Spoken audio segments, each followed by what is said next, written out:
មនុស្សទាំងបរិបទទាំងស្ត្រីក្តីនៅក្នុងលោកនឹងជាអ្នកធ្វើនៅបាណាតិបាតគឺការសម្លាប់សត្វចឹងណាបងណាបើសិនជាបុគ្គលនឹងធ្វើនៅបាណាតិបាតគឺការសម្លាប់សត្វបែបនេះបន្តអំពីស្លាប់ទៅដោយបាបកម្មដោយទោសនៃបាណាតិបាតហ្នឹងក៏អាចទៅកើតនៅក្នុងកំណើតអបាយភូមិទាំង4រូបប្រែតសុរកាយតិរិឆានហ្នឹងហ្នឹងទោសណាញដើមទោសនៃបាណាតិបាតព្រោះដល់ភាពជាកម្មបត្តិត្រូវបដិសន្ធិក្នុងអបាយភូមិបានហ្នឹងសេសលផលកម្មហ្នឹងត្រឡប់បានអត្តភាពជាមនុស្សមកវិញដោយបាបកម្មដែលធ្លាប់បានសម្លាប់សត្វហ្នឹងនៅពេលដែលនឹងកើតមកជាមនុស្សធ្វើអាយុខ្លីចឹងណាបងអាយុខ្លីហ្នឹងអញ្ចឹងវាមាន2អ្នកណាសាងនៅអំពើកម្មដែលជាអកុសលសម្រាប់ជីវិតសត្វដល់ពេលផលដែលជាតួវិបាកនេះឲ្យផលគឺមហាវិបាកហ្នឹងវាឲ្យផលណាហើយមួយទៀតនោះបើតើទៅអកុសលនេះទៅបរិសន្ធិក្នុងអបាយភូមិណាអាហ្នឹងក៏វាឲ្យផលទៅបរិសន្ធិតើទៅរឿងឧបេក្ខាសន្តិរណៈអកុសលវិបាកអាហ្នឹងវានាំឲ្យទៅបរិសន្ធិក្នុងអបាយភូមិប៉ុន្តែពេលសេះសល់ផលកម្មឯណានៃមកកើតក្នុងកំណើតជាមនុស្សហ្នឹងអាហ្នឹងក៏នៅតែមានផលដែរនឹងផលរបស់បាបទៅណាเป็นផលរបស់បុណ្យដែរមហាវិបាកផលរបស់បុណ្យហ្នឹងតើតាំងរឿងបុគ្គលដែលវាចាការសម្លាប់សត្វហ្នឹងវាចាបាណាតិបាតការសម្លាប់សត្វណាហ្នឹងគឺជាកុសលកម្មហ្នឹងគឺជាអំពើកម្មបុគ្គលហ្នឹងមានចេតនារសូអត់ផាជីវិតសត្វអីចឹងទៅសមាទាននៅសិលមួយគឺថា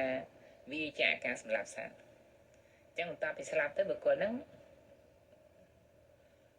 ទៅកើតនៅក្នុងកំណើតសុគតិសួគ៌ទេវលោកបែរថាទៅកើតជាមនុស្សឬជាទេវតាហ្នឹងហើយចឹងណាបងកើតជាមនុស្សកើតជាទេវតាអញ្ចឹងនៅពេលដែលទៅកើតហ្នឹងគឺជាតួនៃមហាវិបាកញ៉ាំងវិបាកឲ្យបរិសន្ធិមហាវិបាកដែលធ្វើកិច្ចបរិសន្ធិធ្វើកិច្ចបរិសន្ធិនៅក្នុងមនុស្សហើយទេវតាហ្នឹងចឹងណាបងយល់ដូចមេរៀនដែលយើងកំពុងសិក្សារៀនសូត្ររឿងមហាវិបាកនេះណាបើតាបាយភូមិអាហ្នឹងវិបាកផ្សេងអាហ្នឹងផ្នែកខាងអហេតុកៈឧបេក្ខាសន្តិរណៈអកុសលវិបាកអាហ្នឹងនាំឲ្យទៅបដិសន្ធិក្នុងអបាយភូមិ4មិនជាតួវិបាកឯងព្រោះវិបាកយើងរៀនមុននេះបាញ់មិញមានតែទៅមនុស្សទេវតាទេចឹងណាបងហ្នឹងព្រោះវាជាផលនៃកុសលធម៌ហ្នឹងអ្នកដែលវាចាការសម្លាប់សត្វសមាទានសិលហ្នឹងញ៉ឹមតើពីស្លាប់ទៅអាចទៅកើតក្នុងកំណើតជាមនុស្សឬជាទេវតាហ្នឹងហើយនៅពេលដែលកើតក្នុងកំណើតជាមនុស្សជាទេវតាហើយដោយកុសលនៃបុគ្គលនឹងឯងដែលបានវាចាในការសម្លាប់សត្វហ្នឹងធ្វើឲ្យបុគ្គលនោះកើតនៅក្នុងកំណើតជាមនុស្សក្តីទៅកើតនៅក្នុងកំណើតជាទេវតាក្តីមានអាយុវែងចឹងណាបងមានអាយុវែងត្រឡប់បានអត្តភាពជាមនុស្សអីចឹងទៅអញ្ចឹងមនុស្សហ្នឹងក៏អាយុវែងដែរហ្នឹងអាយុវែងដោយសារអីហ្នឹងដោយសារការវិចារនៃការសម្លាប់សត្វហ្នឹងអញ្ចឹងណាបងបានអាយុវែងចាអាយុវែងហ្នឹងក៏ជាផលដែរណាញ៉ឹមផលរបស់បុណ្យហ្នឹងផលរបស់បុណ្យដែលនាំឲ្យទៅបដិសន្ធិដែរព្រោះបដិសន្ធិហ្នឹងវាមានការកំណត់នៅអាយុរបស់យើងហ្នឹងហើយព្រោះបើសិនជាថាយើងមានបាបកម្មធ្វើអីនាំឲ្យអាយុខ្លីនៅពេលមកបដិសន្ធិជាមនុស្សហ្នឹងគឺថាបាបកម្មហ្នឹងទៅកាត់ផ្ដាច់នៅការរស់នៅអស់កាលយូរបានណាបងញោមហ្នឹងហើយ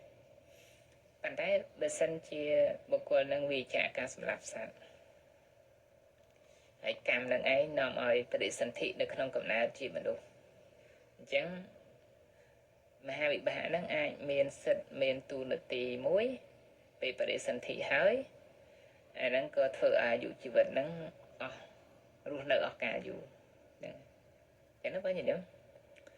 ព្រោះវិបាកហ្នឹងអ្នកកំណត់បរិសន្ធិអ្នកកំណត់រស់នៅបានប៉ុណ្ណាអីប៉ុណ្ណាចឹងណាបងញញឹមចឹងបើសិនថា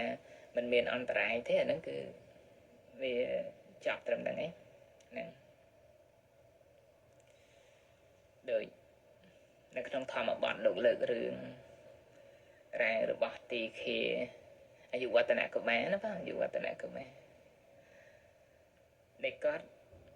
មានអាយុតាំងពីបរិសន្ធិហ្នឹងគឺ120ហើយនិយាយទៅបងហ្នឹងក្នុងកម្មដែលគាត់បានធ្វើហ្នឹងក្នុងគណៈបរិសន្ធិហ្នឹងអាយុហ្នឹង120ហ្នឹង